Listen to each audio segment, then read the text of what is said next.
Farmer आयडीच्या संदर्भामध्ये अनेक सदस्यांनी मुद्दे मांडले। मी आपल्याला सगळ्याला सांगतो की आज राज्यामध्ये साधारणतः 1,71,00,000 शेतकरी खातेदार आपल्याला खातेदार आहेत। त्यापैकी 1,34,00,000 शेतकऱ्यांनी खातेदार फार्मर आयडी काढलेला आहे आणि उर्वरित खातेदारांच्या फार्मर आयडी काढण्याकरता कृषी विभाग आणि महसूल विभाग संयुक्तपणे गाव पातळीवर शिबिरे आयोजित करून फार्मर आयडी काढला जात आहे। माझी सदस्यांना विनंती, एखाद्या आपल्या भागामध्ये जर कुठे आपल्याला शेतकऱ्यांचा जर फार्मर आयडी निघाला नसेल तर आपण आम्हाला आपल्या कृषी विभागाला कळवा। त्या बाबतीमध्ये निश्चित प्रकारे त्या बाबतीमध्ये त्या परिसरामध्ये त्या भागामध्ये शिबिरे आयोजित करून माझ्या शेतकऱ्याला फार्मर आयडी हा त्याचा काढला जाईल। त्यातनं कुठलाही माझा शेतकरी वंचित राहणार नाही, हे पण अध्यक्ष महोदय आपल्या माध्यमातून मी सगळ्यांना सांगतो।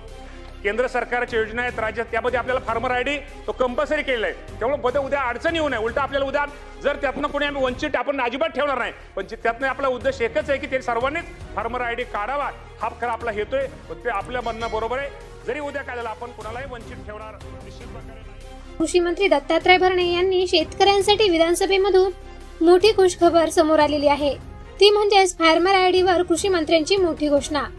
आज राज्यातील शेतकऱ्यांसाठी विधानसभेतून एक महत्त्वाची माहिती समोर आलेली आहे। कृषी मंत्री दत्तात्रय भरणे यांनी फार्मर आयडी संदर्भामध्ये मोठे स्पष्टीकरण दिले आहे। कृषी मंत्र्यांनी सांगितले की महाराष्ट्रामध्ये सुमारे 1,71,00,000 शेतकरी खातेदार आहे। त्यापैकी 1,34,00,000 शेतकऱ्यांनी फार्मर आयडी तयार केला आहे। उर्वरित शेतकऱ्यांसाठी कृषी विभाग आणि महसूल विभाग संयुक्तपणे गावागावामध्ये शिबिरे आयोजित करून फार्मर आयडी तयार करण्याचे काम सुरू आहे। मंत्र्यांनी सर्व आमदारांना आणि शेतकऱ्यांना आवाहन केले आहे की जर एखाद्या गावामध्ये किंवा कोणत्याही एखाद्या भागामध्ये फार्मर आयडी काढण्यात अडचण येत असेल तर त्यांची माहिती कृषी विभागाला द्यावी।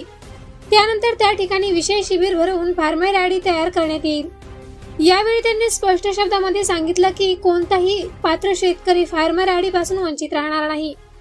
याशिवाय त्यांनी महत्त्वाची बाब सांगितली की केंद्र सरकारच्या अनेक योजनांसाठी फार्मर आयडी अनिवार्य करण्यात आलेला आहे। त्यामुळे भविष्यामध्ये कोणत्याही योजनेचा लाभ घेण्यात अडचण येऊ नये म्हणून प्रत्येक शेतकऱ्याने शक्य तितक्या लवकर फार्मर आयडी तयार करून घ्यावी।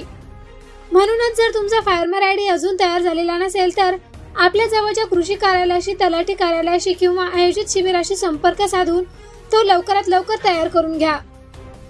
ही माहिती इतर शेतकरी बांधवांपर्यंत नक्की पोहोचवा। व्हिडिओ आवडला असेल तर लाईक करा, शेअर करा आणि अशा शेती, सरकारी योजना आणि ताज्या अपडेटसाठी चॅनेल फॉलो करा। चला तर भेटूया नवीन व्हिडिओमध्ये नवीन अपडेटसह।